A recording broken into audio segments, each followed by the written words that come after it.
The year was 1904, and the Arkansas Delta stretched like a sheet of green and gold across the horizon, rivers winding like veins through fields of cotton and cypress.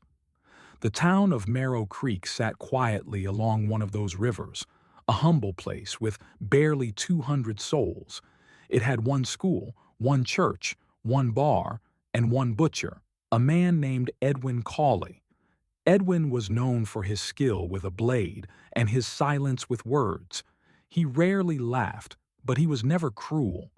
Folks trusted him, bought his cuts, and gossiped about how he lived alone above his shop with his 16-year-old daughter Lila. His wife Mary had gone away years before. That's what Edwin told everyone. And in a small town like Merrow Creek, no one asked more than once. Yet, as dusk fell and the lamps of the butcher shop glowed red through the windows, people sometimes swore they heard sounds beneath the floor. A faint sob, a shuffle, a whisper that didn't belong to the living. That spring, Reverend Samuel Pike arrived, a young preacher with clear blue eyes and a voice that could calm even the stormiest heart. He came to Merrow Creek to take over the small white church near the river. When he first met Lila, she was sitting behind the butcher's counter, eyes hollow, twisting a strand of her dark hair. Samuel smiled warmly. "You're Lila, aren't you? Your father runs this fine shop." She nodded but didn't return the smile. "He doesn't like visitors," she whispered. Reverend Pike noticed the sadness clinging to her, the way she avoided her father's gaze, and he couldn't help but wonder what kind of home a girl like that went back to after the doors were locked at night. By midsummer, an odd odor began seeping from the butcher's shop, heavier than spoiled meat, thicker than rot. Customers mentioned it. Edwin brushed them off, saying the swamp gases were stronger this year. But the smell grew worse. He scrubbed the floors, burned candles, even poured buckets of lye water down the cellar steps. Lila noticed that every time he came back up, his boots were caked with wet, black soil, and his eyes looked darker than before. One night, as thunder rolled across the sky, Edwin told her firmly, "Never open that cellar door, Lila. Promise me." She nodded, but something in his trembling voice made her wonder if he was warning her, or warning whatever was down there. That night, Lila dreamed of her mother. Mary stood by the cellar door, her white nightgown torn, her voice soft and hollow. "Lila, my darling, let me out." Lila woke drenched in sweat. From below the floor came a faint scraping sound, like chains being dragged across the dirt. Then, a low, choking sob. She pressed her hands over her ears, but the noise grew louder until dawn. When morning came, she saw her father cleaning his hands in the sink. The water ran pink. She looked at his fingernails, caked with something red. He noticed her watching and said coldly, "Don't go snooping, girl. Curiosity can kill quicker than hunger." By August, the town had begun whispering. Mrs. Kitterly, an old gossip with sharp eyes, claimed she saw Edwin hauling a cloth-wrapped bundle down the cellar steps after midnight. Others said they'd heard voices inside the shop when it was closed.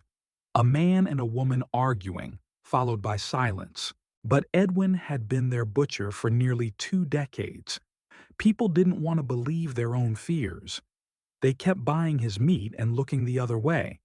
That's how small towns survive their secrets, through silence.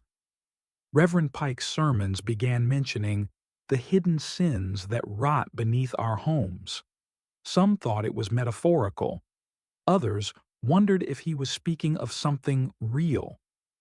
One afternoon, he visited the butcher's shop. "Brother Cawley," he said gently, "I was hoping to bless your business." The Lord's light should touch every corner. Edwin hesitated. "No need for that. I keep things clean enough." But when the Reverend's gaze fell on the cellar door, he felt something, an unease, as though the wood itself was breathing. "Still," he said, smiling faintly, Light drives out shadows. Edwin's eyes hardened. And some shadows keep us safe. The Reverend left with a chill crawling down his spine. Days later, Lila found an old leather-bound book beneath the counter. It wasn't a ledger. It was a journal. Her father's handwriting was frantic, desperate. He wrote about Mary's death from a fever years ago, and how he'd begged God to bring her back. Then, the tone changed, from grief to madness. The earth won't keep her. The river won't take her. She calls to me from beneath the floor. Lila's hands trembled. The last entry read, "She needs more to stay alive. The others only feed her spirit." She slammed the book shut, and from below came a faint whisper, "Lila." One evening, a traveling tinker stopped at the butcher's to trade. He was cheerful, talkative, a rare spirit in that quiet town. Edwin sold him a cut of pork and watched him leave. The next morning, the man's wagon was found by the riverbank, horses still hitched, tools scattered. The man himself had vanished. Sheriff Harlan asked around, but no one had seen anything except Lila. She had woken that night to see her father hauling something heavy across the yard. His boots left 2 sets of footprints going down to the river, but only one coming back. Lila couldn't sleep. The journal haunted her. Her mother's voice haunted her. That smell haunted her. Finally, one moonless night, she took a candle and crept toward the cellar. The door moaned as she opened it. A wave of rot and earth hit her. She descended, heart pounding, flames shaking. The cellar was larger than she imagined, the dirt freshly turned, and something glinted beneath the soil, a gold locket with the initials MEC, her mother's. She began digging, clawing with her hands. The candle flickered, revealing something white in the dirt. She brushed it away, a skull. Her scream tore through the house. She stumbled back, gasping as the candle fell and rolled. The light revealed dozens of shallow graves. Some bones still had cloth, rings, shoes. And closest to her, her mother's skeleton, curled and bound by chains. The locket still clutched in her bony hand. Then came footsteps on the stairs. "Lila!"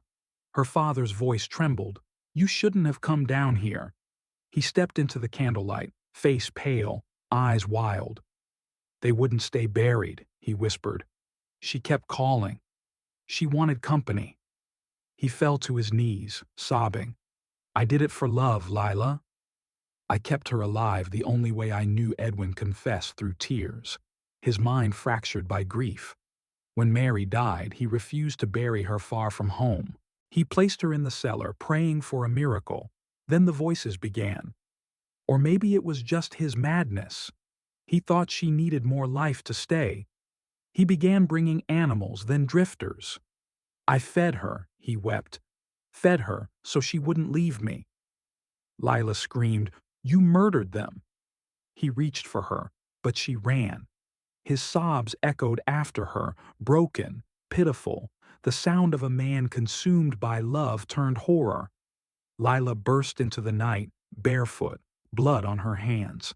She pounded on Reverend Pike's door, gasping out fragments of truth. Within an hour, the Reverend, Sheriff Harlan, and 2 men were heading to the butcher's house with lanterns. They found the cellar door open, the graves real. But Edwin was gone.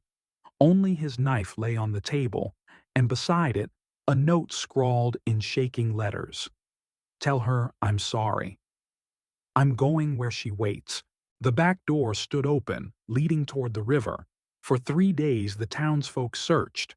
On the 4th morning, a fisherman found Edwin's hat floating near the Blackwater River bend. No body was recovered. The butcher's shop was boarded up. Some said they heard hammering and sobbing from inside at night. Others swore the smell never left.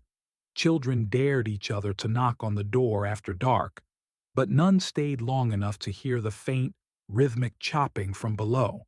Lila moved in with the Reverend and his wife, who treated her like their own. But she was never the same. She blamed herself for finding the truth, for driving her father to the river, for uncovering horrors best left buried. Maybe he was sick, she said one evening. The Reverend replied, he was a man who couldn't let go. And that's the most dangerous sickness of all. Still, sometimes, when Lila walked by the boarded shop, she felt eyes watching her through the cracks. Eyes that loved her once, and maybe still did. By 1914, Marrow Creek had changed. A railway brought life and noise. The old butcher's shop was sold to a family from Little Rock, who turned it into a general store. The cellar was cleared, the floor replaced. The family claimed the soil was unusually rich, though they never knew why. Lila became a teacher, gentle but distant. People admired her calmness, never knowing the storm she carried inside. Until one night during a heavy rain, a boy from her class vanished. Search parties combed the town. Then someone found small footprints leading behind the old shop. Lila followed them with a lantern, heart pounding. Inside, she found the new store owner trembling. "There's something under the floor," he said. They pried up the boards and found the missing boy curled inside a small hollow, alive but terrified. "He said a man told him to hide there," the store owner whispered. "A man with a scar and blood on his hands." Lila's lantern flickered. She knew that voice, even beyond the grave. That night, the townspeople gathered. "Burn it down," they said. "End it once and for all." Lila watched as torches lit the night. Flames climbed the walls of the butcher's house, but before the roof collapsed, a voice rose from beneath, calm, sorrowful. "I never wanted this." It was Edwin. Lila dropped to her knees, tears falling into the dirt. "Father, please, let go." For a long moment, the fire dimmed, then flared one final time, roaring into the sky as if exhaling.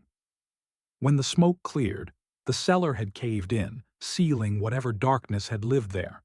The next spring, flowers bloomed where the butcher's house once stood, bright, wild, and impossible to kill. Marrow Creek decided to turn the site into a memorial garden. The Reverend planted a willow tree there.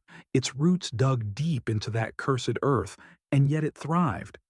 People said the soil was alive, rich, forgiving. Some even claimed that if you knelt there, you could feel warmth beneath your hands, like a heartbeat. In 1949, decades later, an old Lila received a letter from a man dredging the Blackwater River. Inside was her father's gold wedding ring and a note, "Found near the river bend. Thought you might want it." She held it for a long time, feeling the weight of a past that had finally surfaced.